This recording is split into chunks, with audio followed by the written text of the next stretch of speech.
En un ratito, Jairo, en la de ayer y darle algo de contexto como hacemos cada día.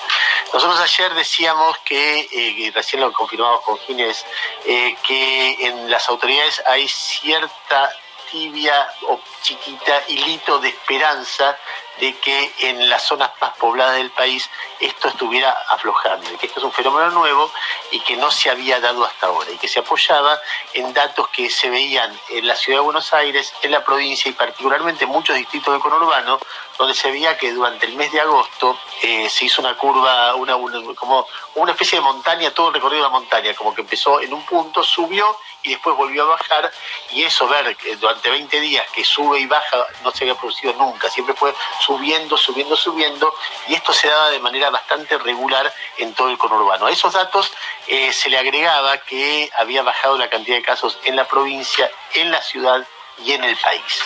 Cuando ayer se conocieron los datos de cantidad de fallecidos y datos de cantidad de casos, lo que uno ve es, por lo menos a primera vista, si uno lo viera desde afuera, una visión pesimista, como que si esto hubiera sido respondido por los datos. ¿Por qué? Porque ayer hubo una cantidad de casos, 8.200, que supera bastante, en un 10%, al techo, a la cantidad máxima de casos que había habido hasta el día de ayer. Había sido lo máximo 7.500 y ayer hubo 8.200.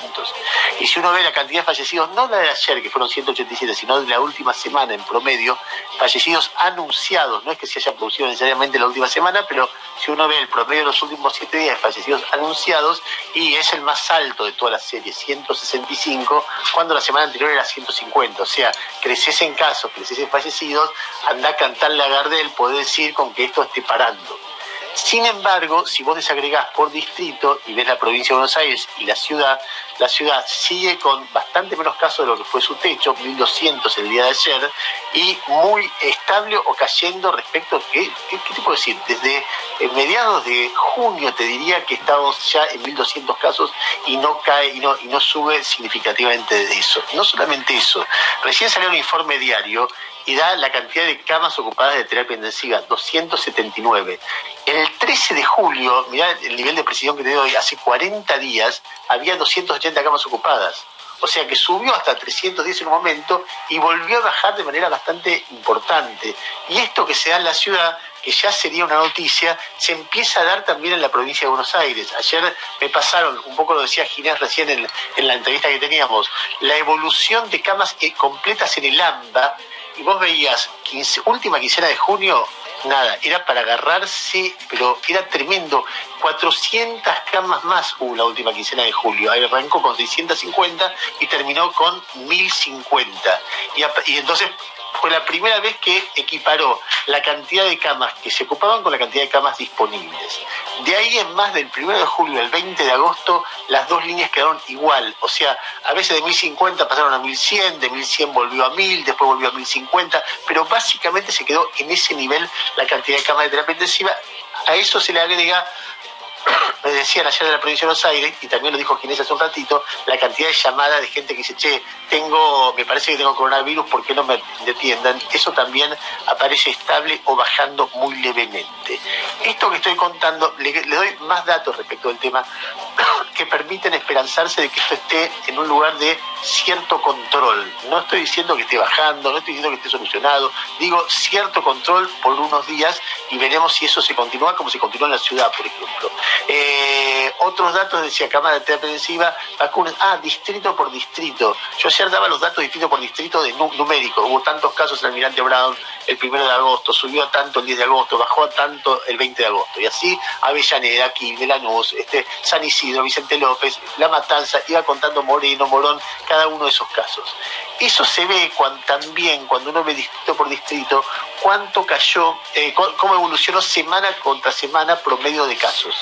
Y vos ves lo mismo, entre 10 y 20% menos la última semana respecto de la semana anterior. Con lo cual, hoy, si yo tuviera que transmitir la sensación que a su vez me transmiten a mí las personas y los cuadros que me dan las personas que están mirando de cerca puntillosamente esto, están diciendo, atenti que por ahí hay el primer alivio, no solamente en la capital, sino en el conurbano, y estamos hablando de la primera zona del país. Con lo cual, uno dice, ¿y entonces por qué crecen los casos? Y bueno, crecen los casos porque el interior, que tenía 100, después 300, después 500, después 1.000, después 1.200, ayer tuvo 1.700 casos, y ahí empieza a haber un nuevo foco.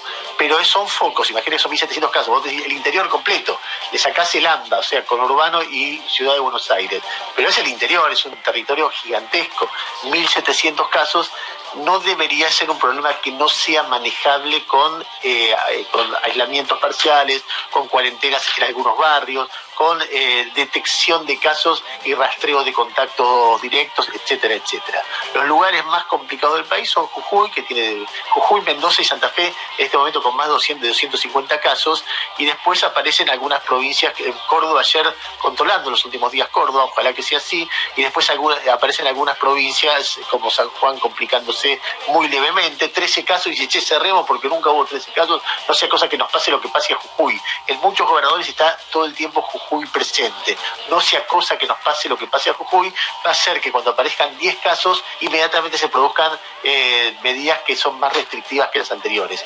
Igual, por ejemplo, en Córdoba los gimnasios están abiertos, hay una libertad en la vida absoluta, casi absoluta, salvo en los traslados, en los ingresos a la provincia y también en las zonas que consideran zonas rojas o las zonas más afectadas. Empieza a aparecer un fenómeno internacional que te muestra la dimensión temporal del fenómeno. Nosotros hace un rato, te cuento por si recién te enganchás, hablamos con un periodista en Francia y una periodista en Italia. Si hubiéramos hablado con una periodista en España nos hubiera dicho lo mismo. Empiezan a aparecer cantidad de casos enormes, récord de casos en cada uno de estos países respecto de los últimos 4 meses. Desde abril no había tantos casos, estamos mes 4, mes 8, sí, 4 meses que no había tantos casos como los que empieza a haber Italia, Francia y España, por lo tanto empieza a haber una cantidad de muertos determinada. Lo que dicen es que nada, se abrió todo, es verano, empiezan los boliches, empieza la playa, empieza la joda, etcétera, etcétera, entonces vuelve el virus.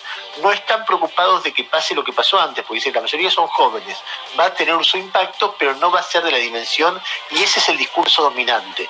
No sea cosa que ese discurso los maree, como los mareó en aquel momento, que hacían campaña diciendo Milán no se cierra, y a los 10 días decían no cerremos porque la cantidad de gente que está cayendo en los hospitales es tremenda, pero otro foco para mirar y para tener claro que esto no termina, esto uno puede volver a la vida cotidiana, pero no a la misma vida que antes, pues si volvés a la vida cotidiana nosotros estamos empezando a controlar algo, pero con un nivel de movilidad muy reducido entre distritos, dentro de los distritos, sin escuelas, sin estadios, sin cines, sin teatros, sin boliches, sin montón de cines que uno dice, pero la gente está en la calle, sí, pero todo esto que estoy contando no está pasando, con lo cual, acordarse que esto es un desafío realmente a largo plazo.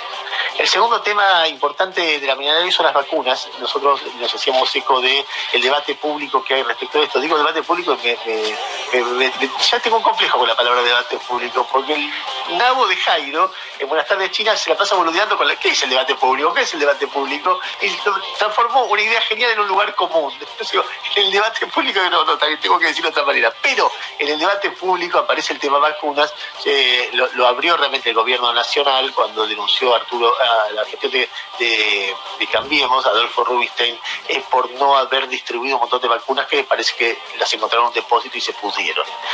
A partir de ahí empieza a surgir, esto fue en los 4 años y el que se compró más vacunas del beneficiario, el beneficiario fue Sigman, el mismo empresario que aparece al lado del presidente. Y después aparece, no fueron 4 años, fueron 10 años, otra investigación de que se hicieron sobrecompras de vacunas, y hay toda una discusión respecto de eso en el marco de que el gobierno está impulsando la fabricación de la vacuna de manos de Hugo Sigman, que es el señor vacuna en la Argentina.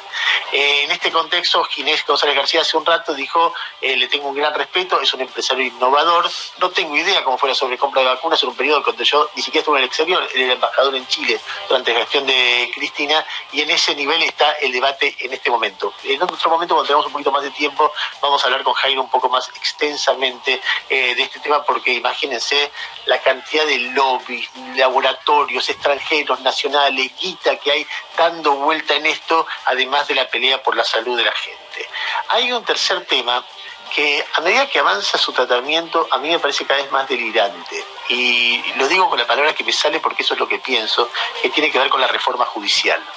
A ver, la reforma judicial, para decirlo mal y pronto, es una serie de medidas que imaginó el gobierno justificándola en la necesidad de reparar las barbaridades que hizo la justicia federal en los últimos años. Habló desde la década del 90. Un problema muy serio que tiene la Argentina es cómo funciona la justicia federal. Para eso el gobierno propuso una reforma que básicamente consiste en designar muchísimos más jueces, muchísimos más miembros de tribunales orales, muchísimos más fiscales, muchos, cientos de ellos en todo el país. Esa reforma no la hizo consensuando con la oposición, que sería bastante lógico, sino por vía propia. Naturalmente hay un mecanismo de decisión de designación de esos jueces que le pone límites al gobierno. Lo que pasa es que en esta relación de fuerzas actual, que no es la de siempre, que va cambiando, los gobiernos, los partidos mayoritarios tienen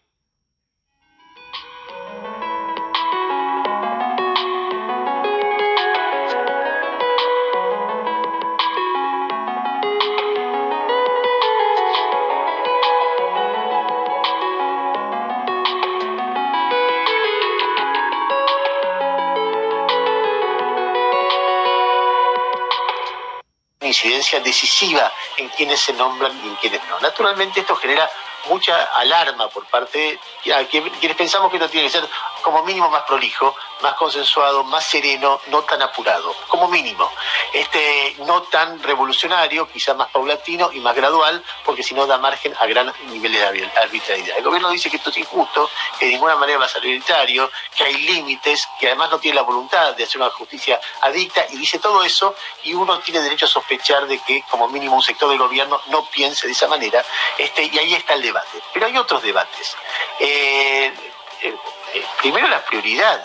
El gobierno bajó el proyecto del aborto por la cuestión del coronavirus. El gobierno bajó el proyecto de la ley de impuesto a la riqueza. Ahora, reforma judicial va a una velocidad crucero que no lo podés creer, particularmente en el Senado, que lo quieren aprobar casi a libro cerrado en un mes. Salió el dictamen en estos días, por ejemplo, a una velocidad que es impresionante. Toda la ineficiencia que hay en otras áreas en el Senado para un tema que es reforma judicial es notable. Y vos decís, ¿y por qué?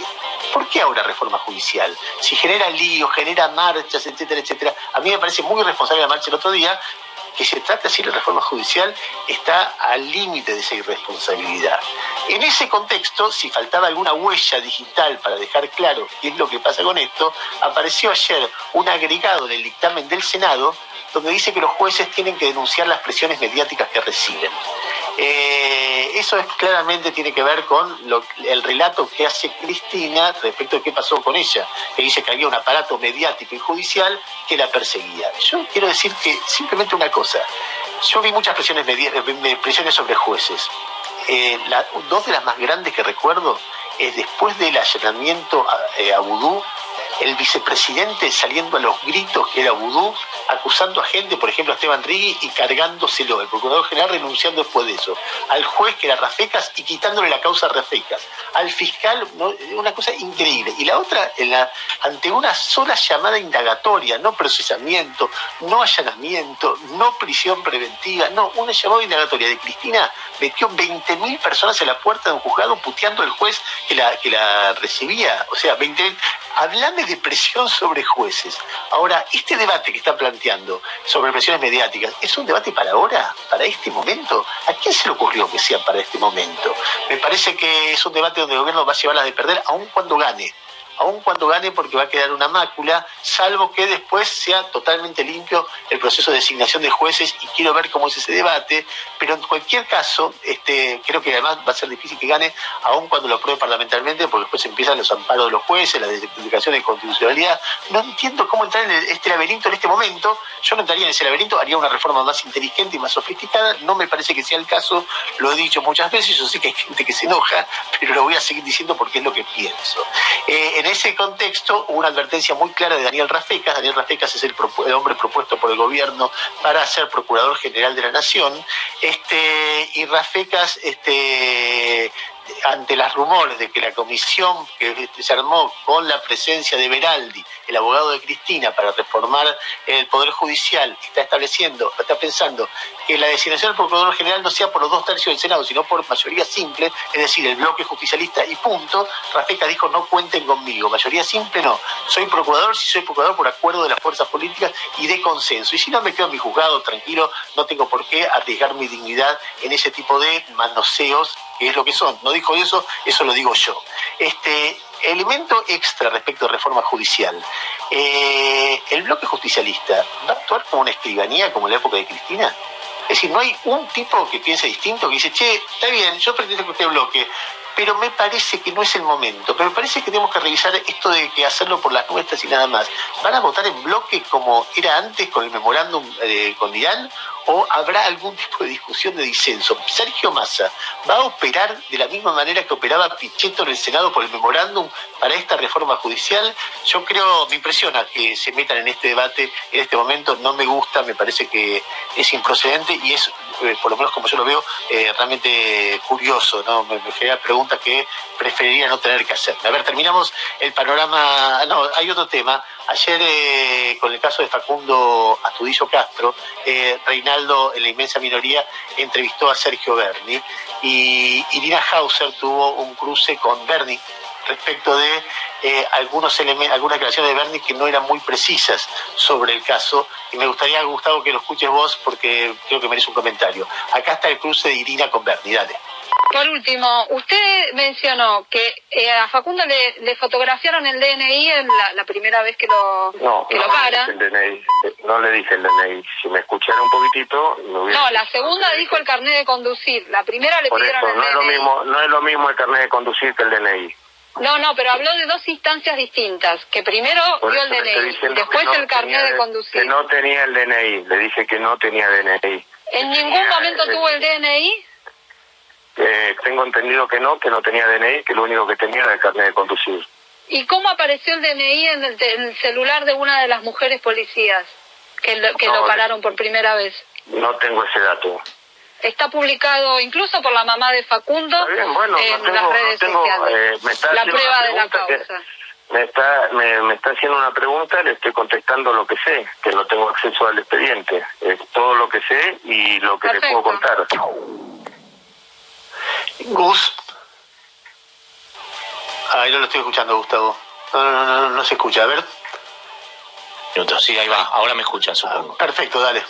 No, digo que es un expediente muy complicado, un expediente que hay que ser muy prudente, que me da la sensación, a mí me llama mucho la atención algunas cuestiones que aparecen en la causa que a mi juicio refuerzan la posición de la querella, pero la justicia tiene abiertas dos hipótesis y esas hipótesis se van a terminar, o por lo menos la hipótesis central se va a terminar de saber cuando se haga el estudio sobre los restos óseos que se encontraron, siempre y cuando esos restos óseos sean de Facundo Astudillo Castro. Ayer, hablando con el perito Luis Olavarría, decía que en el estudio que se va a hacer se puede saber en forma casi fehaciente si, por ejemplo, los restos que fueron encontrados estaban ahí desde hace un montón de tiempo o fueron trasladados desde otro lugar hacia esa zona. Entonces eso te va a ir determinando probablemente qué es lo que ha ocurrido.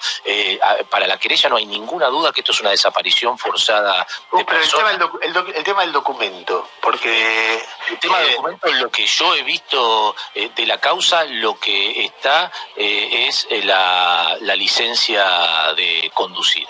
Lo que está en el expediente, por lo menos la parte que yo he visto, que es la que ha entregado públicamente, o por lo pronto ha trascendido desde la justicia de Bahía Blanca, la información que trasciende desde tribunales es que Facundo lo que tenía era una licencia. Ahora, y cuando la madre muestra que hay un documento de Facundo en un celular, sí. ¿Eso a qué se debe? ¿Cómo lo entendés?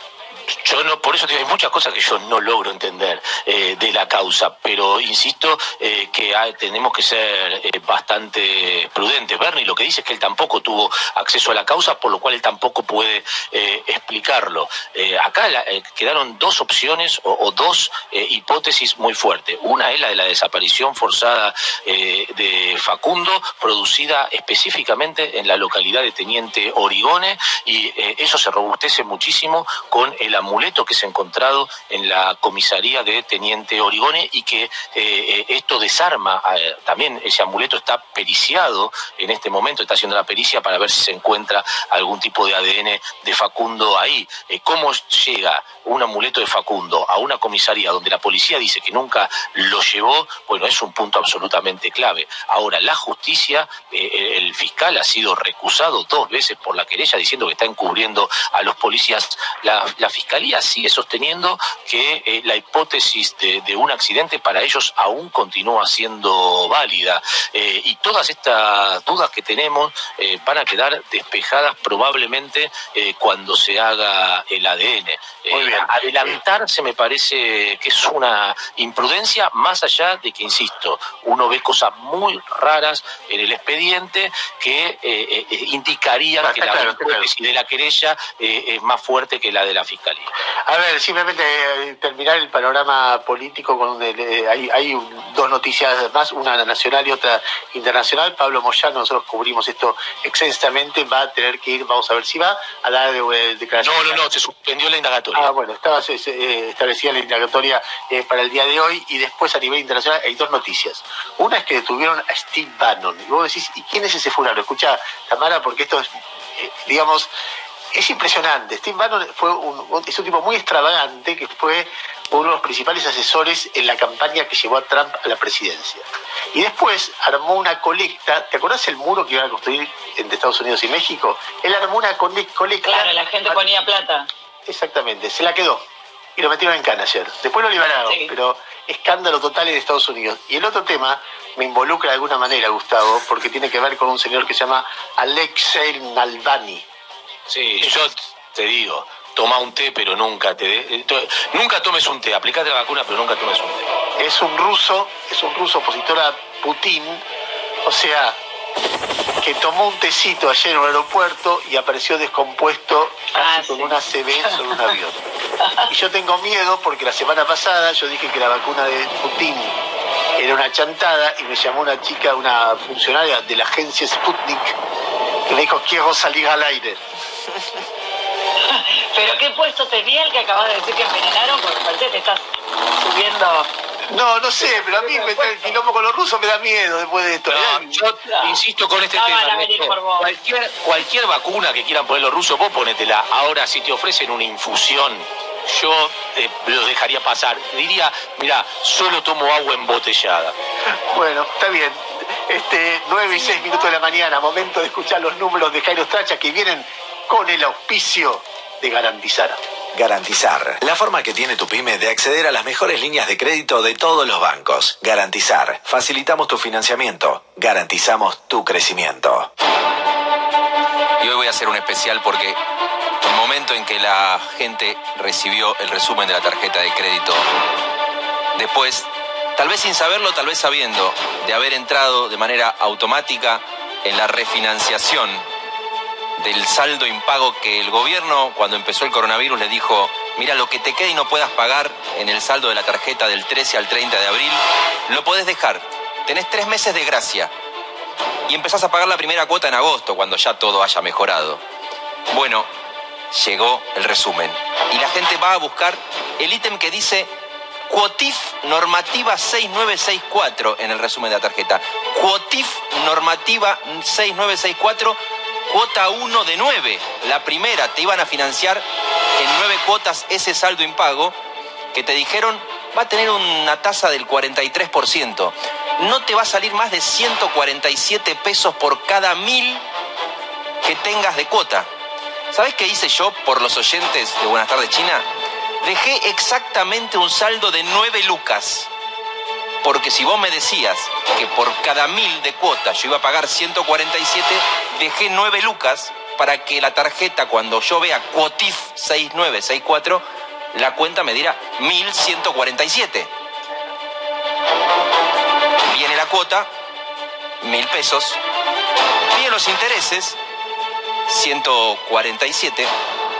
Y al lado busco intereses compensatorios y dice 467.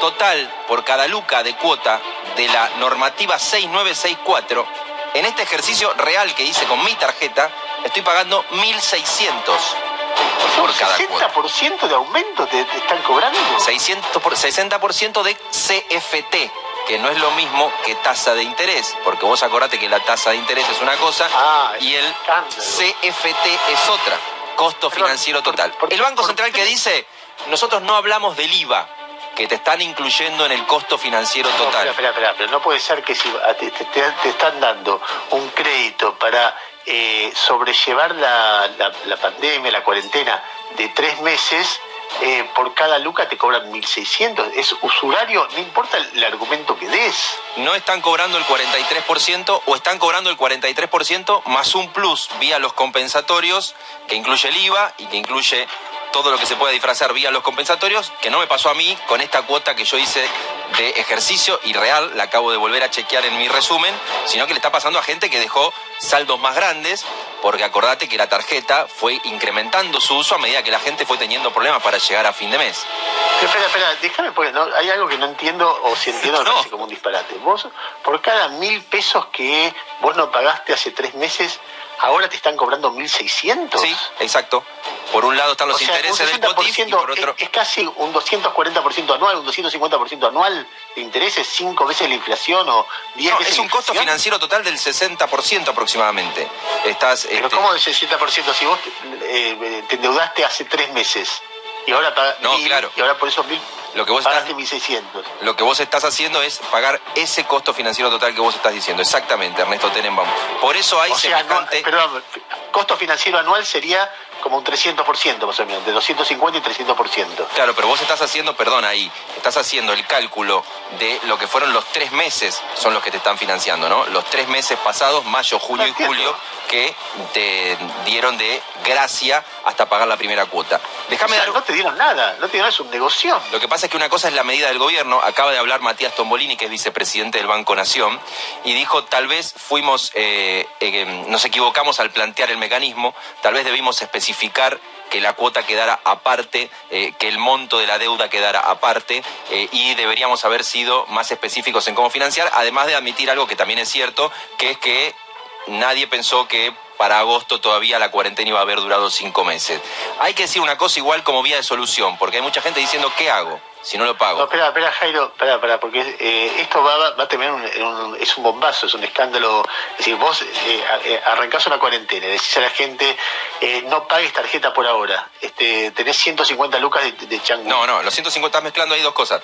Las 150 lucas no tiene nada que ver con esto. Las 150 lucas era el crédito a los monotributistas, que no tiene nada que ver con la refinanciación del saldo impago de la tarjeta de crédito, que era que vos lo podías, si te quedaba y no hacías nada, entrabas automáticamente. Lo que sí podés hacer, y esto es importante, por eso lo quiero aclarar, es precancelarlo. Ponele que vos no te diste cuenta, vos dijiste, bueno, me conviene, pienso que voy a llegar desahogado a agosto y voy a pagar la cuota. Y ahora vos ves la primera cuota y no lo podés pagar.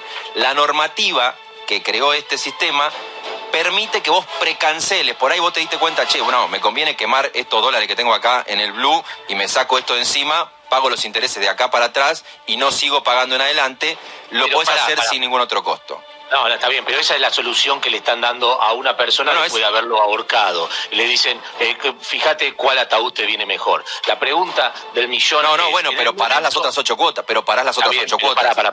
No importa, pero bueno, me estás cagando igual, digo. La pregunta del millón es, en el momento en que se informó, si te pagás el mínimo y te queda el saldo y lo vas a empezar a pagar en agosto, ¿se informó cuál era el costo financiero que se iba a pagar? No, se informó que había en una letra chiquitita que nadie leyó, pero se informó. No, Gustavo, porque está bien, vos estás usando la palabra, la expresión costo financiero. Lo que se informó fue la tasa de refinanciación, que es 43%. No se informó 43%. La tasa de refinanciación del saldo impago era 43%. Sí.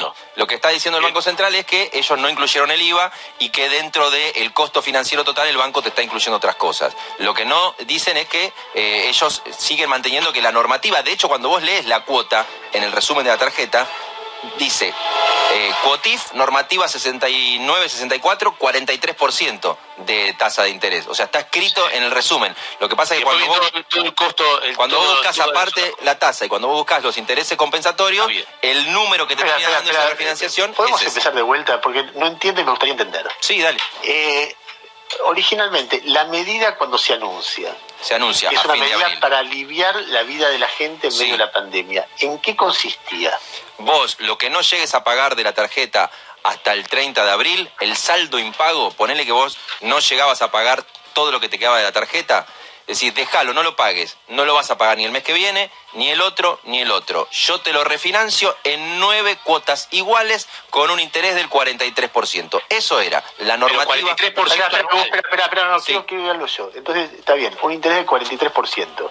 La pregunta es, el 43% es una cuota, es un interés anual, es Sí. más o menos lo que se espera en inflación. Entonces, perfecto. Eso dijo el gobierno, un interés del 43%. Y dio el ejemplo de que por cada 1.000 pesos de cuota te iba a salir aproximadamente 147 pesos de tasa de refinanciación. 147 pesos Por cada mes. 1.000 de cuotas, sí. Porque son ¿Y 9 por meses. qué 147 pesos? Porque es lo que le daba la cuenta al Banco Central. Pero 147 Perdón, pesos... que ibas a pagar aproximadamente, por cada 1.000 pesos de deuda, ibas a pagar aproximadamente unos 147 pesos. Esa era la cuenta que estaba haciendo el Banco Central. Perfecto, pero eso ya es un 147 pesos, es casi un 15%, es un 15%. ¿Por qué es 43% anual? Porque lo das en 3 cuotas, porque ¿cómo llega Porque de estás dividiendo 15% a las 43? 3 cuotas. Porque estás dividiendo las 3 cuotas. Perfecto, entonces ahí te da en 3 cuotas el 43%. ¿De cuánto es ahora? Yo hice el ejercicio directo con mis 9.000 pesos que quedé debiendo de la tarjeta a propósito, y a mí me vino el interés total, entre el interés total me vieron 600 pesos. 600 Entonces pesos, yo ahora o sea, cuatro veces lo que te decían que ibas a pagar por 1.000 pesos. Imagínate Sí. que esto puede ser por 50.000 pesos. Bueno, sí, es que los Sí, casos es una- que hizo Victoria Chiarrizo del Centro de Economía Regional y Experimental registra casos exponenciales de gente que dejó, sí, 40.000, 50.000 pesos, y por eso es el problema que se está viendo en este momento y que está generando, por un lado, el Claro, un tipo reconocimiento. que pagó 50.000 pesos tiene 30.000 es 30.000 extra que devolver, devuelve 80.000. No, es que hay gente que le queda... Sí, hay gente que... 50.000 me devuelve 70.000. Exacto, bueno, sí, tenés casos intermedios que generan esta situación. Es exactamente lo que estás diciendo. Y lo que yo quiero... Ahora, a Sí. ver, la explicación que yo no lo escuché, la explicación que da Tombolini es disparatada. Igual, Sí, primero por la ahí explicación no le que- explicamos bien. La implicación que da el Banco Central directamente es que no incluyeron otros costos que sí te incluyen los bancos. Por ejemplo, el IVA. Y por eso dicen que se ha disparado así la primera cuota. La segunda explicación, on the record, que da Matías Tombolini, que en este caso es vicepresidente del Banco Nación, no es del Banco Central, pero sí es una entidad financiera de las que está generando estas cuotas, es que fue pensado de una manera tal vez mal presentada, que el monto a refinanciar Pero ¿cómo debería tal vez haber- mal, pero, a ver, cómo tal vez mal presentada? Es un tema que afecta decisiones de muchísima gente. Guarda Pietro con el ruido, porque hay un montón de ruido. O muteate, o fíjate que ahora te saludo.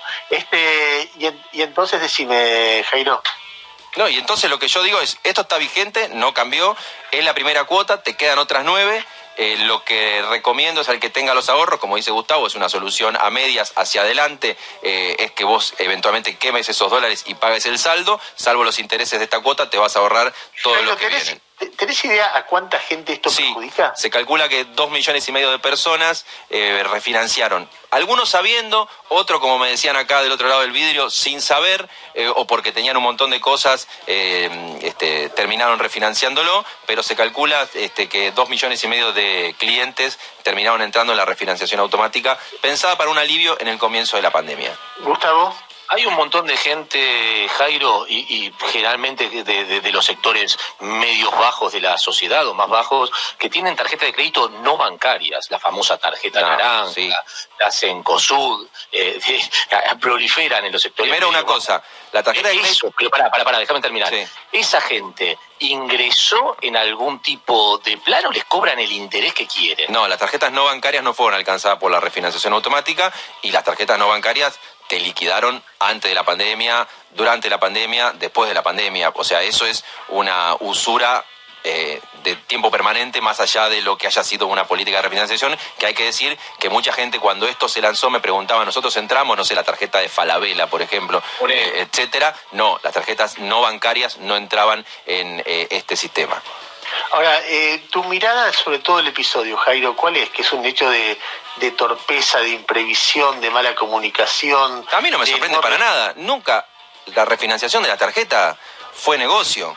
La refinanciación de la tarjeta, en todo caso, siempre te liquida, y dejar en manos de que los bancos te refinancien algo si no sos explícito, claro y contundente, como por ejemplo el gobierno cuando se hace cargo del crédito a tasa cero en los monotributistas y usa los bancos solamente de canal, no es algo muy extraño lo que está pasando.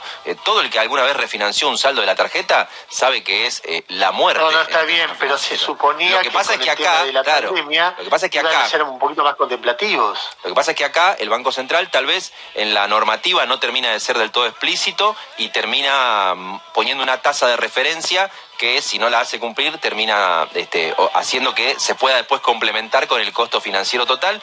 La diferencia entre tasas sugeridas y costo financiero total es un reclamo histórico de las asociaciones de consumidores. De hecho, ha habido normativas que obligan, si vos mirás las publicidades los domingos en los diarios, a que los bancos pongan abajo CFT grande con el porcentaje real, porque muchas veces las tasas de interés terminan escondidas y te terminan matando con el costo financiero total. Pero si vos me preguntás, puede haber sido más torpeza que otra cosa, porque que el banco te refinancie la tarjeta nunca te trae buenas noticias en este contexto. Y aparte a mí me generaba cierta sospecha, por eso me dejé estas 9 lucas testigos de saldo para ir chequeando qué es lo que ocurría. Muy bien, 9:19 minutos de la mañana, tenés un minuto para descargar 2 o 3 números más de la economía. Dale, 134 pesos, el nuevo récord del dólar contado con liquidación, brecha cambiaria en otra vez arriba del 80%. Dato de crecimiento de lo que gasta el Estado por sobre lo que recauda el déficit público, creció 3.700%. Se quejan de que es mucho los ortodoxos, pero cuando uno ve la comparación es poco en línea con lo que han gastado los otros países de la región en materia de ayuda en la emergencia. A propósito de la emergencia, dato del estimador mensual de actividad económica. Actividad económica cae contra el año pasado 12%, rebota contra mayo también alrededor de 7,4%. Discusiones de escritorio sobre cuándo y a qué velocidad se puede recuperar la actividad económica. Esos son los 3 datos de la economía en este momento: dólar, gasto público para la crisis y actividad económica. Muy bien, 9:20 minutos de la mañana y empieza a sonar su canción.